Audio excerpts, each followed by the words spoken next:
Shalom semuanya, selamat malam. Kembali dalam program Deep Talk with Pase, kita akan melanjutkan tadarusan Alkitab kita pada malam hari ini.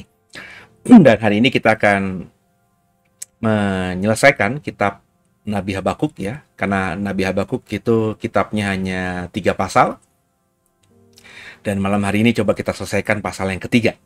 Dan saya berharap semua dalam kondisi yang dalam berkat Tuhan, terus antusias dalam mengikuti tadarusan Alkitab kita, terus ya ada kerinduan gitu untuk semakin memahami kebenaran firman Tuhan yang bisa kita temukan di Alkitab. Dan sebelum kita mulai, saya mengajak kita semua untuk satu hati kita berdoa. Bapak yang baik, terima kasih buat hari ini. Kami boleh kembali dalam tadarusan Alkitab kami. Ajar kami kebenaran-Mu, berikan hikmat marifat kepada kami, kepekaan ketajaman dalam memahami yang datangnya dari Roh Kudus atas kami, sehingga kami semakin hari semakin memahami tentang Tuhan dan akhirnya bisa menjadi pribadi yang di sisa hidup kami masing-masing bisa semakin hidupnya menyenangkan Tuhan. Jangan satupun kami yang Kau lalui, kami siap diberkati. Haleluya. Saudara, sama-sama kita siapkan kitab Nabi Habakuk ya. Sama-sama kita akan membacanya pada malam hari ini. Naikkan syukurku buat hari yang Kau beri, tak habis-habisnya kasih dan rahmat-Mu.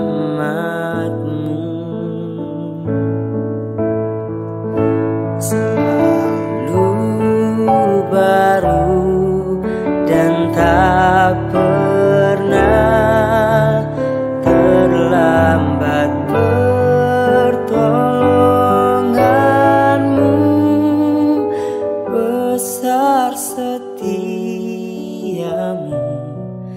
di sepanjang hidupku.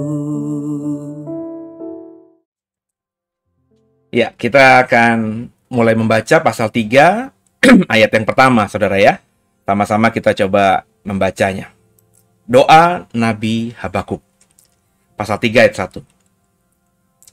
Menurut nada ratapan, Tuhan telah kudengar kabar tentang Engkau, dan pekerjaan-Mu ya Tuhan, kutakuti.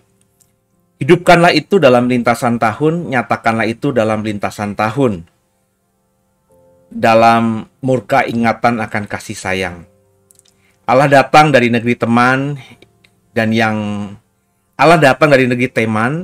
Maha Kudus dari pegunungan Paran. Selah. Keagungannya menutupi segenap langit dan bumi pun penuh dengan pujian kepadanya. Ada kilauan seperti cahaya, sinar cahaya dari sisinya dan disitulah terselubung kekuatannya. Mendahuluinya berjalan penyakit sampar dan demam mengikuti jejaknya. Ia berdiri, maka bumi dibuatnya bergoyang. Ia melihat berkeliling, maka bangsa-bangsa dibuatnya melompat terkejut. Hancur gunung-gunung yang ada sejak purba, merendah bukit-bukit yang berabad-abad, itulah perjalanannya berabad-abad. Aku melihat kemah-kemah orang Kusyan tertekan, kain-kain tenda tanah Midian bergetar. Terhadap sungai-sungaikah, ya Tuhan? Terhadap sungai-sungaikah murka-Mu bangkit? Atau terhadap lautkah amarah-Mu, sehingga Engkau mengendarai kuda dan kereta kemenangan-Mu? Busur-Mu telah Kau buka, telah Kau isi dengan anak panah, Selah. Engkau membelah bumi menjadi sungai-sungai, melihat Engkau gunung-gunung gemetar. Air bah menderu, lalu samudra raya memperdengarkan suaranya dan mengangkat tangannya. Matahari bulan berhenti di tempat kediamannya, karena cahaya anak-anak panah-Mu yang melayang laju, karena kilauan tombak-Mu yang berkilat. Dalam kegeraman Engkau melangkah melintasi bumi, Dalam murkamu, engkau menggasak bangsa-bangsa. Engkau berjalan maju untuk menyelamatkan umatmu, untuk menyelamatkan orang yang kau urapi. Engkau meremukkan bagian atas rumah orang-orang fasik, dan kau buka dasarnya sampai batu penghabisan. Selah. Engkau menusuk dengan anak panahnya sendiri kepala laskarnya, yang mengamuk untuk menyerahkan aku dengan sorak-sorai, seolah-olah mereka menelan orang tertindas secara tersembunyi. Dengan kudamu engkau menginjak laut, timbunan air yang membuih. Ketika aku mendengarnya, gemeterlah hatiku. Mendengar bunyinya, menggigilah bibirku. Tulang-tulangku seakan-akan kemasukan sengal, dan aku gemetar di tempat aku berdiri. Namun dengan tenang akan kunantikan hari kesusahan, yang akan mendatangi bangsa yang bergerombolan menyerang kami. Sekalipun pohon ara tidak berbunga, pohon anggur tidak berbuah, hasil pohon zaitun mengecewakan. Sekalipun ladang-ladang tidak menghasilkan bahan makanan, kambing domba terhalau dari kurungan, dan tidak ada lembu sapi dalam kandang. Namun aku akan bersorak-sorak di dalam Tuhan, beria-ria di dalam Allah yang menyelamatkan aku. Allah Tuhanku itu kekuatanku. Ia membuat kakiku seperti kaki rusa. Ia membiarkan aku berjejak di bukit-bukitku untuk pemimpin biduan dengan permainan kecapi. Jadi rupanya pasal 3 ini ya menjadi syair gitu ya. Jadi dinyanyikan dengan permainan kecapi ya, sebuah alat musik petik yang populer di zaman Perjanjian Lama. Kalau kita membaca tadi, ini jelas kalimat-kalimat yang bernada puisi atau syair gitu ya. Kalimat-kalimat yang rupanya menjadi isi doa juga dari Habakuk, doa bahwa dia benar-benar percaya bahwa kuasa Tuhan itu luar biasa. Jadi kalau kita baca tadi ayat pertama, kedua, ketiga, Habakuk seolah-olah benar-benar berharap, ya, benar-benar sedang mengimani, ya. Bukan seolah-olah, tapi benar-benar kelihatan ya di sini ya. Maafkan saya kalau saya tadi salah ucap gitu ya. Bahwa Tuhan pasti akan hadir, akan datang. Dan kalau dia datang, maka dunia akan tanda kutip gemetar. Ya. Yang dalam bahasanya tadi, ya semua bergejolak yang ada di bumi. Bumi akan penuh dengan pujian. Ya, kalau Tuhan sudah datang dengan kasat mata, masakan ada manusia yang masih berani tidak percaya kepadanya. Saya masih ingat sebuah film Independence Day ya. Itu film yang sangat bestseller gitu ya, atau box office gitu ya di zamannya. Independence Day yang pertama yang Will Smith pemain utamanya, di mana aliens itu sedang menyerang bumi.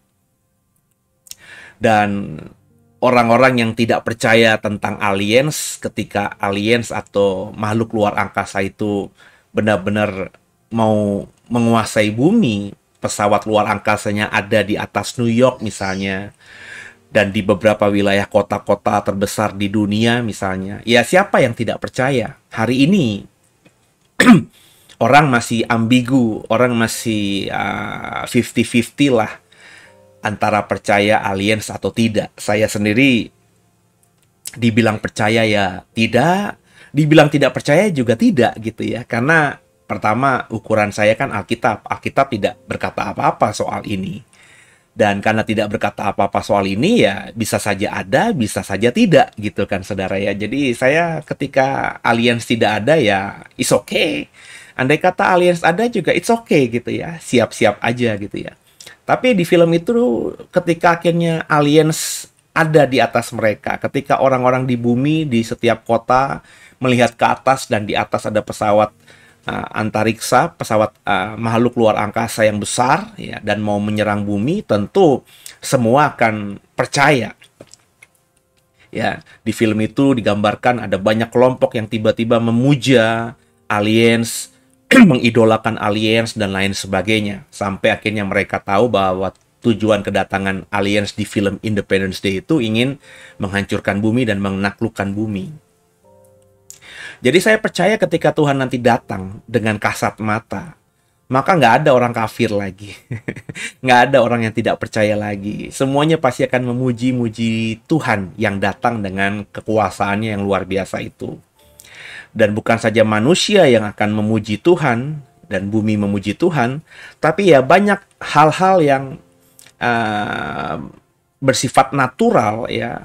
Entah itu dari alam sendiri, entah itu fenomena-fenomena semesta, itu pasti akan menyertai kedatangan Tuhan.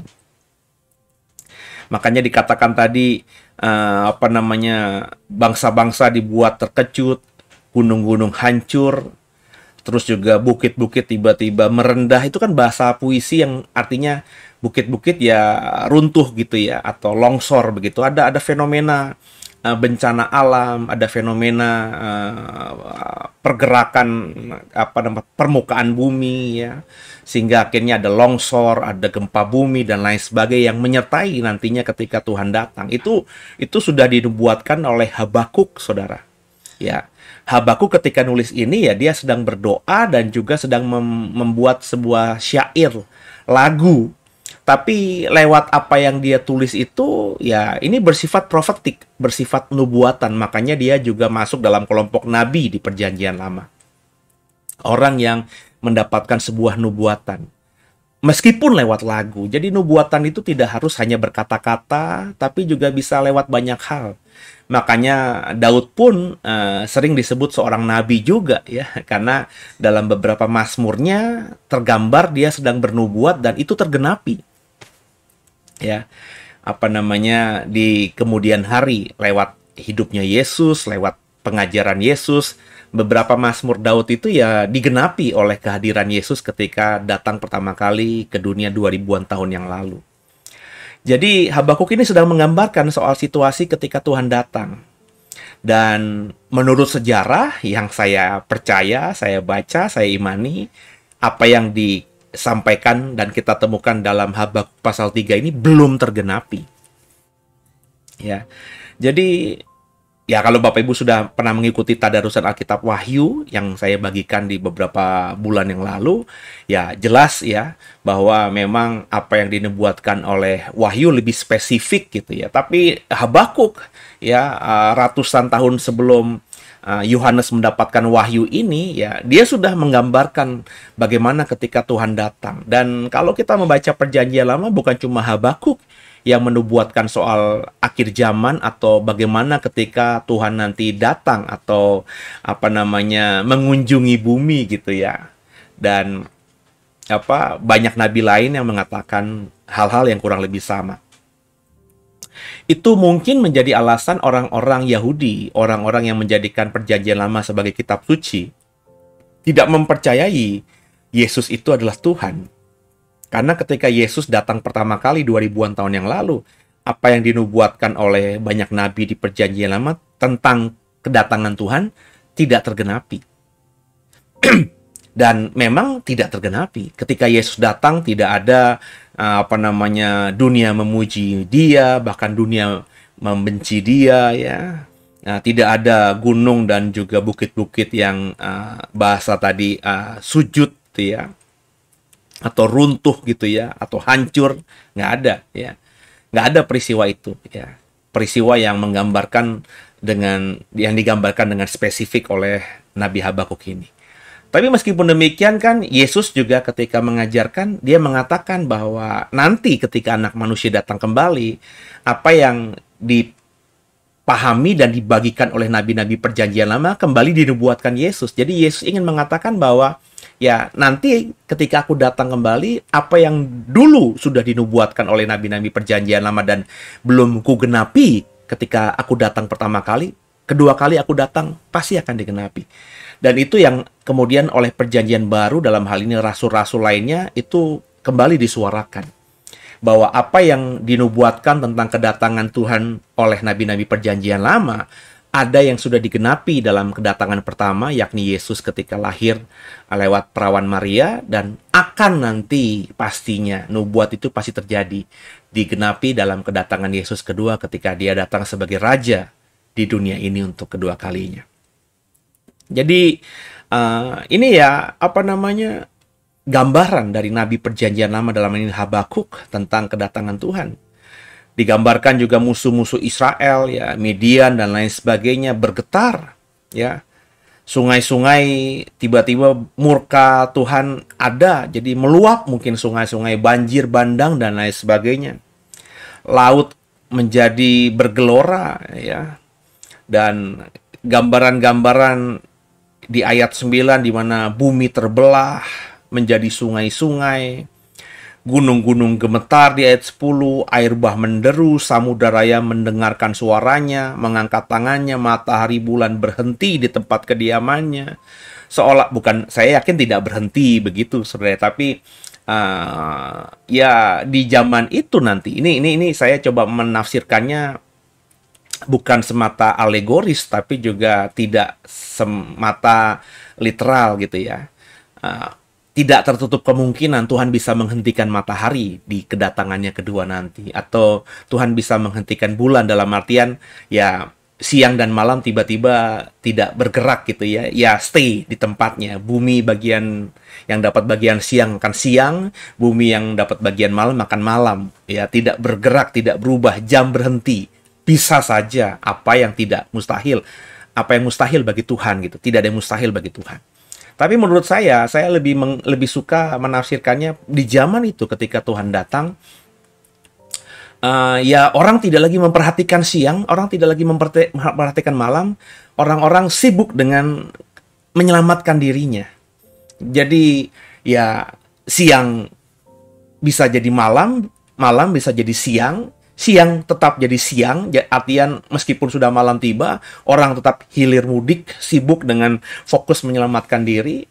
Malam juga orang-orang tetap merasakan malam karena seolah-olah waktu itu berdiam karena mencekamnya dunia saat itu.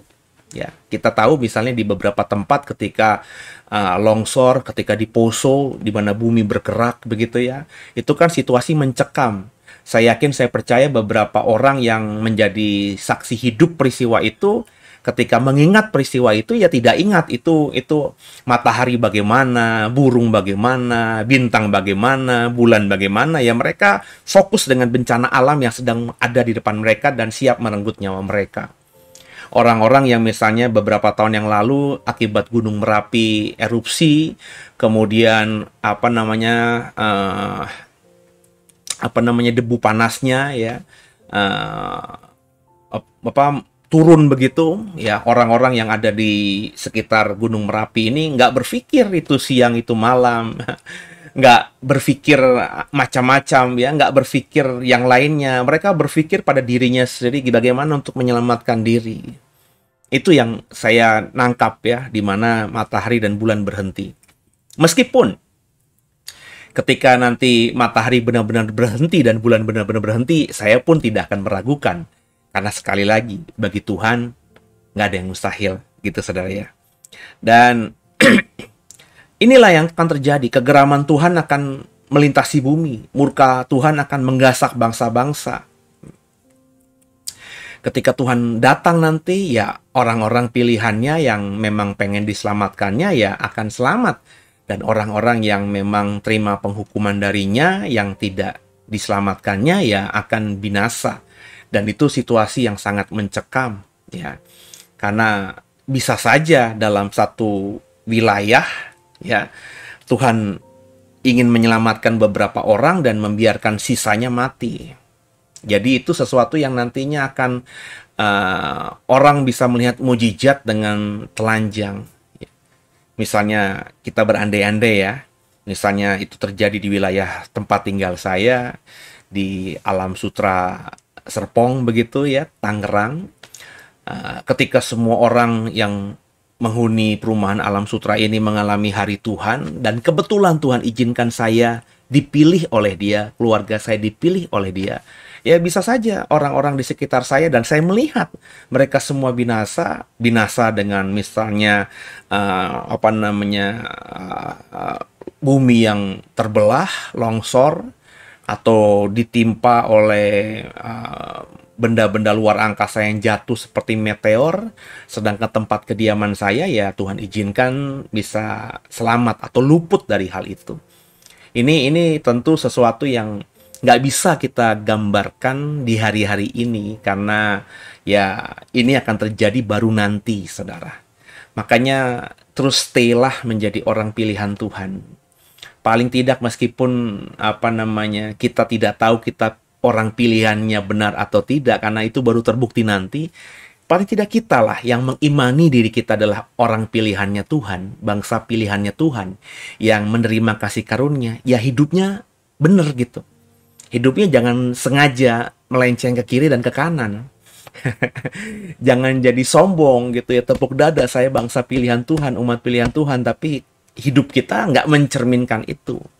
Karena seperti saya bilang berkali-kali bahwa menjadi orang pilihan Tuhan tuh hari ini, detik ini, ketika kita masih hidup, baru iman kita doang. Faktanya ya belum terbukti, baru nanti. Memang Alkitab mengatakan yang percaya kepadanya tidak binasa, ya.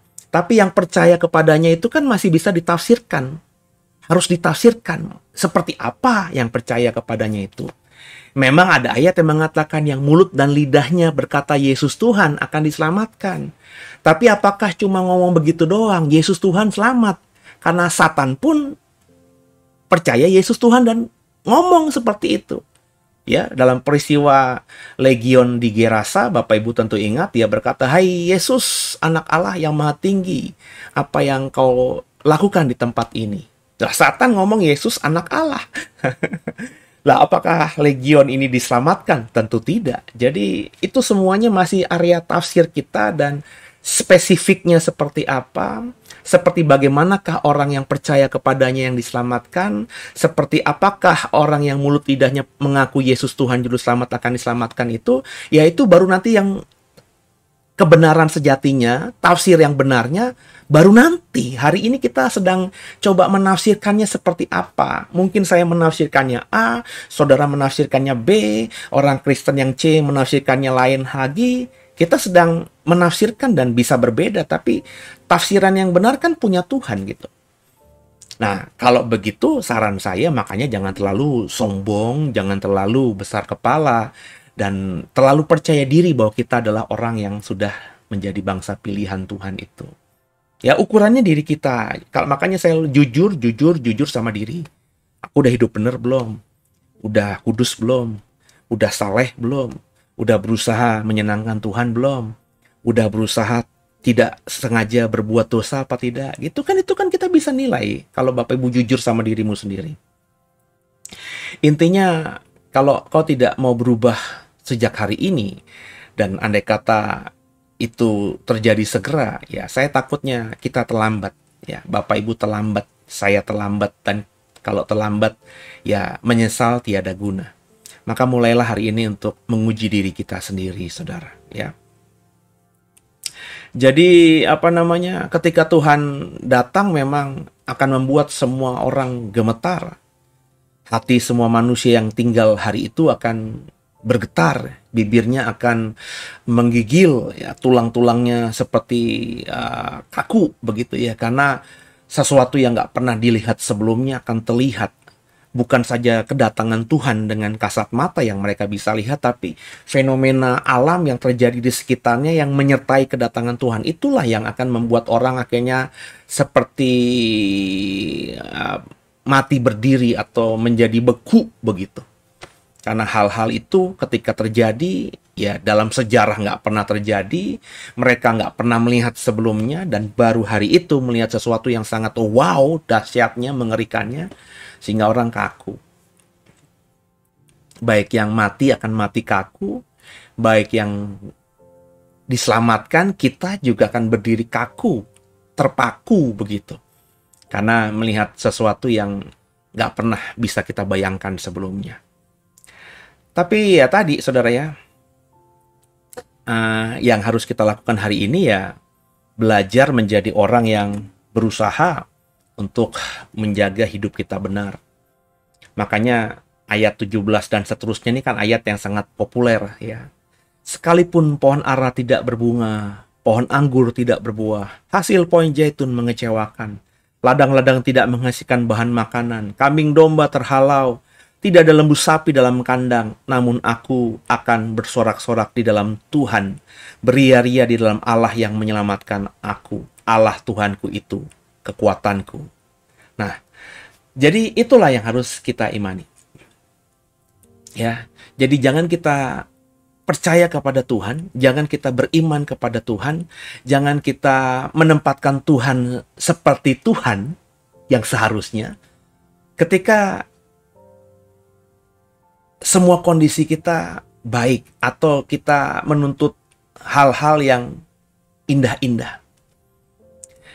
Makanya ada ayat bijak di Alkitab, kita harus belajar bersyukur dalam segala hal. Ya. Jadi ketika ada makanan bersyukur, ketika tak ada makanan belajarlah bersyukur meskipun berat. Ketika sehat bersyukur, ketika Tuhan izinkan sakit belajarlah untuk bersyukur meskipun itu berat.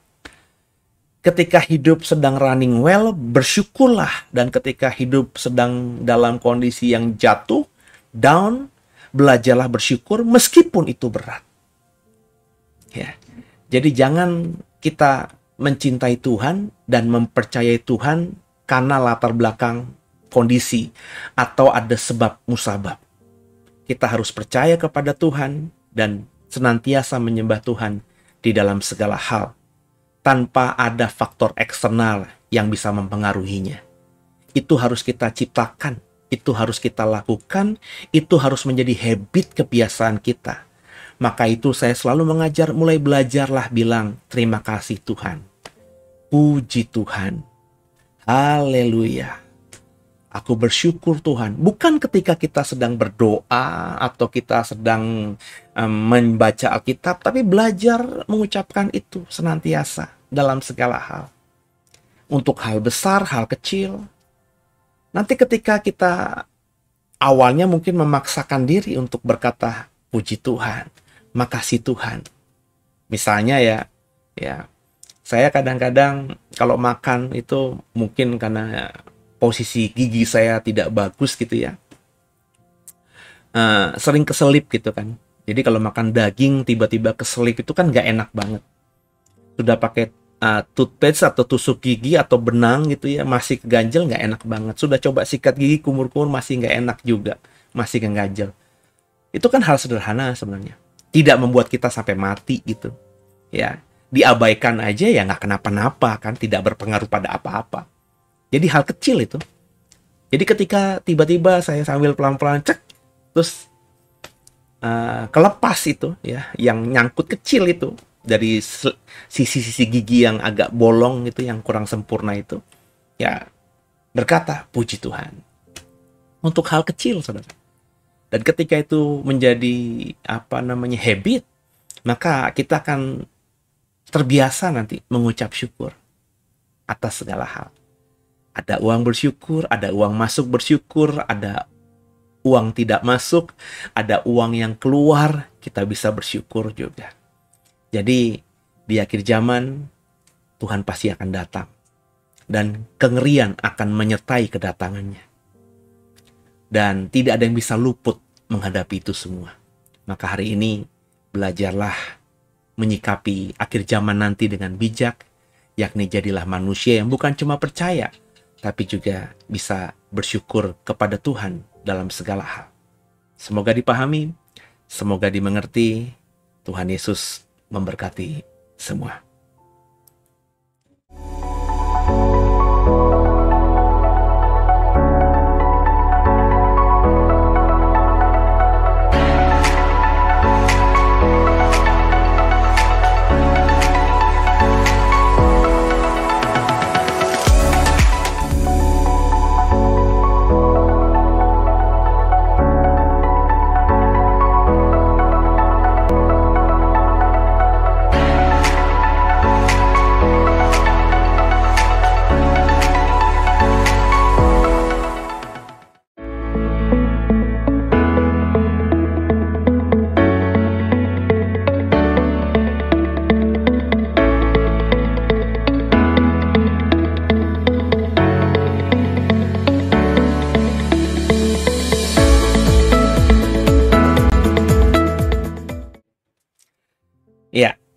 Akhirnya kita selesaikan kitab Habakuk ya. Semoga Habakuk 1, 2, 3 yang kita bahas dalam 3 hari tadarusan kita ini memberkati semua. Dan kita belajar menyikapi akhir zaman dari Nabi Habakuk ini. Dalam pengumuman atau informasi yang sebelumnya, masih ada kesempatan saudara untuk ikut kelas Kristologi, kelas dalam sekolah Alkitab kita. Kita buka kelas setiap bulan sekali saudara ya, yakni setiap bulan itu ada mata kuliah baru. Dan bulan Agustus ini kita akan belajar tentang Kristologi atau Kristus atau Yesus. Siapa dia dari sudut pandang nubuatan PL dan juga apa yang PB ceritakan tentang dia. Jadi saya mengajak kita semua untuk ikut supaya saudara tahulah ya, secara teologi, secara ilmu teologi yang benar, Kristus itu seperti apa dan bagaimana kita mengimaninya. Jadi Sabtu nanti akan berjalan ya, kelas akan dibuka setelah ada minimum kelas yakni 20 peserta. Ya, dan dapat informasi dari admin katanya kelas ini sudah 20 peserta. Jadi pasti dibuka hari Sabtu besok. Bapak Ibu saya undang untuk ikut kelas ini. Biayanya sangat murah, hanya 100.000. Jadi Bapak Ibu bisa ikut kelas ini ya. Subsidinya 100.000 buat menopang kelas ini sehingga nanti akhirnya semuanya bisa berjalan dengan baik ya. Kami juga siapkan tenaga-tenaga pengajar yang baik dan ini kelas akan berjalan terus ya. Mungkin tinggal satu mata kuliah lagi yakni kelas pneumatologi atau Roh Kudus yang akan kita bagikan di sekitar bulan September Oktober. Ya, nanti saya yang mengajar, habis itu selesai kelas dasar Kristen 1 dan kita akan masuk kelas dasar Kristen 2 untuk 4 bulan ke depan kurang lebih. Ya, jadi saya siapkan ada sampai kelas dasar Kristen 3, kurang lebih 12 bulan. Kita akan selesai semua doktrin-doktrin dasar kekristenan dengan harapan ketika semua mendapatkannya, Bapak Ibu punya pemahaman dasar Kristen yang baik. Nanti dalam beberapa bulan ke depan kita akan buka kelas-kelas yang lain ya. Saya berencana membuka kelas pengajaran bahasa Ibrani, bahasa Yunani, dan seterusnya nanti ya. Atau ilmu berkhotbah, ilmu menafsirkan, dan seterusnya nantinya.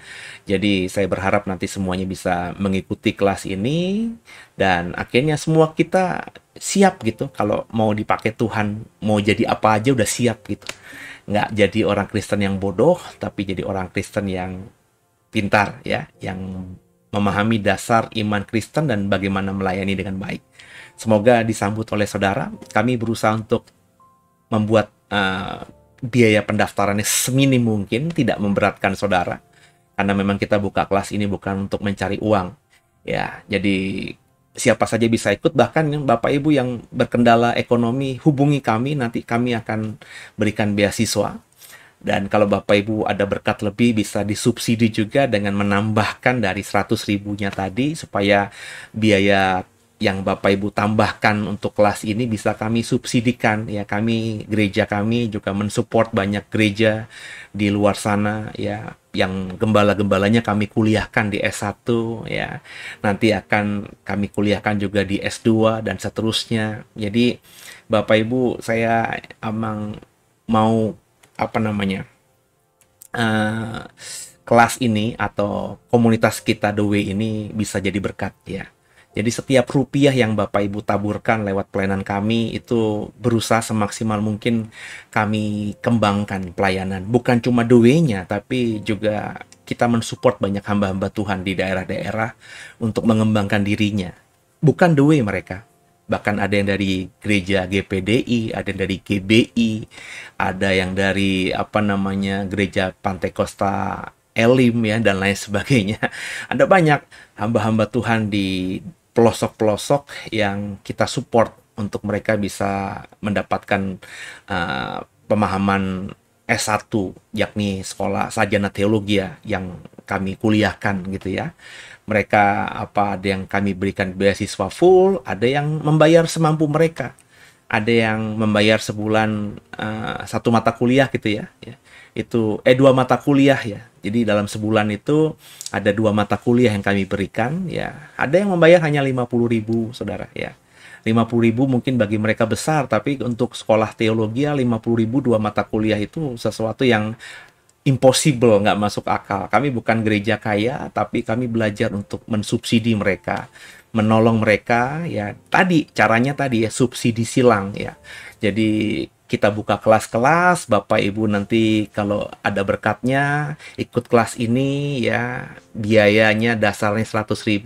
Kalau ada Bapak Ibu mau tambahkan lebih, itulah nanti biaya tambahan Bapak Ibu itu yang kami pakai untuk mensubsidi banyak pelayanan kami yang lainnya. Kami juga melayani di penjara-penjara, di lapas-lapas, dan kita berusaha lah ya.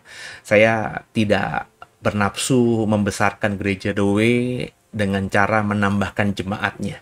Karena jemaat itu bagi saya punya Tuhan, domba-dombanya Tuhan.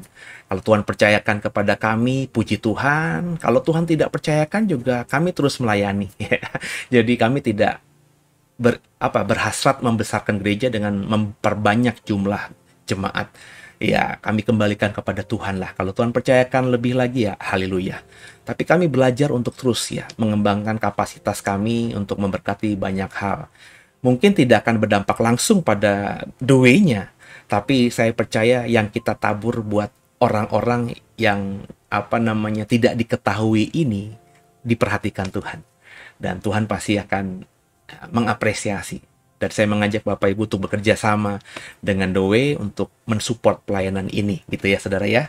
Jadi mungkin Bapak Ibu mau membantu hamba Tuhan di tempat lain tapi nggak tahu caranya, ya bisa disalurkan kepada kami, karena kami juga ada beberapa hamba Tuhan yang sedang butuh bantuan yang kita support juga ya setiap bulannya. Jadi Bapak Ibu bisa berkontribusi, bekerja sama melayani dalam konteks ini. Kalau Bapak Ibu tidak mau dananya dititipkan kepada Doe ya, Bapak Ibu bisa menghubungi admin kami untuk minta langsung, misalnya, Pak, saya mau membantu 3 pendeta di daerah yang membutuhkan gitu.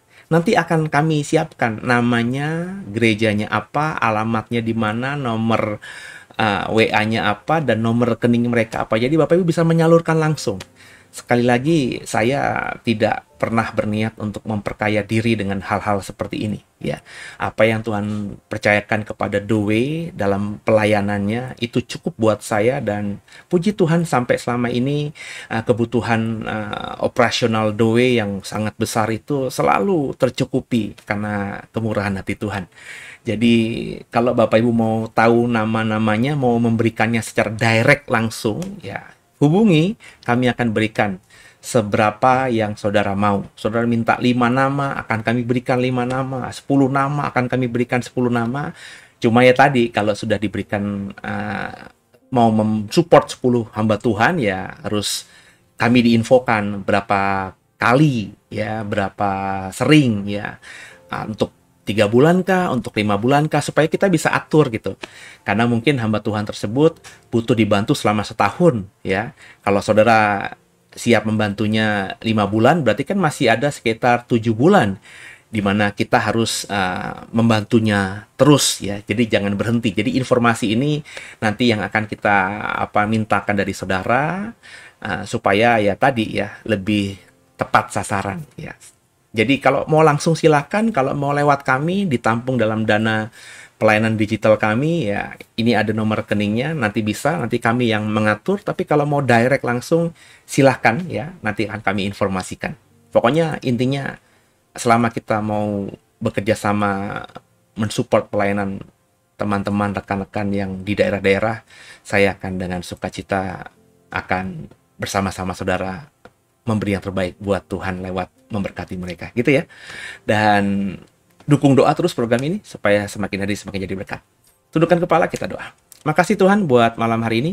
Kami sudah selesaikan Habakuk pasal 3. Kami percaya Tuhan ketika datang nanti di akhir zaman memang dengan sesuatu yang menggentarkan dan menghancurkan. Dan kami harus mempersiapkan diri untuk itu. Kami diingatkan oleh Habakuk 3 ini. Ampuni salah dosa kami. Yesus Kristus adalah Tuhan Juru Selamat kami yang hidup, dan ke dalam tangan-Mu lah kami serahkan tubuh, jiwa, dan roh kami. Haleluya. Amin. Saudara, selamat malam semuanya. Selamat istirahat. Tuhan Yesus memberkati semua. Haleluya.